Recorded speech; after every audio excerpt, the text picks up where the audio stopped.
Hello बच्चों, let's read this question.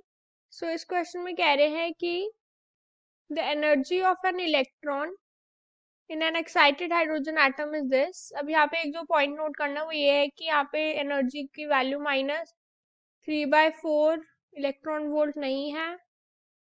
Energy की value actual -3.4 electron volt है। Okay, so हाँ, calculate the angular momentum of electron according to Bohr's theory, और हमें ये सब गिवन है। तो इसको कैलकुलेट करने के लिए जो की कॉन्सेप्ट हम यहाँ यूज करेंगे वो एक सिंपल से दो फॉर्मूलेज हैं। लेट्स सी क्या। सबसे पहले तो एनर्जी का, that is -13.6 into z² by n², and second is of angular momentum, that is mvr, that is nh/2π। Okay, so let's move on to solving this question further. इस question को और आगे solve करते हैं हम।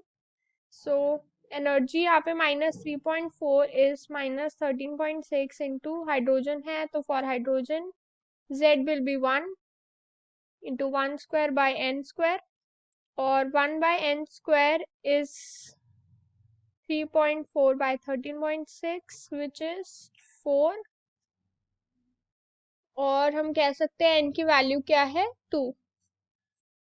n की value 2 मिल गई। अब हम एंगुलर मोमेंटम फाइंड करते हैं which is nh/2π, which will be equal to 2 into 6.626 into 10 raised to the power -34 upon 2 into 3.14। ये नियरली आएगा 2.1 into 10 raised to the power -34 kg metre square पर second. So this is the answer. इसको जल्दी से summarise कर लेते हैं। हमें इस की कॉन्सेप्ट में एनर्जी की वैल्यू पता होनी चाहिए थी, एंगुलर मोमेंटम की वैल्यू पता होनी चाहिए, का फॉर्मूला पता होना चाहिए, एंड हमने n की वैल्यू 2 कैलकुलेट करी क्योंकि हमें एनर्जी गिवन थी 3.4 इलेक्ट्रॉन वोल्ट। हमने एंगुलर मोमेंटम निकाला -2.1 इंटू 10⁻34 kg मीटर पर second. Hope you understood the answer. All the very best.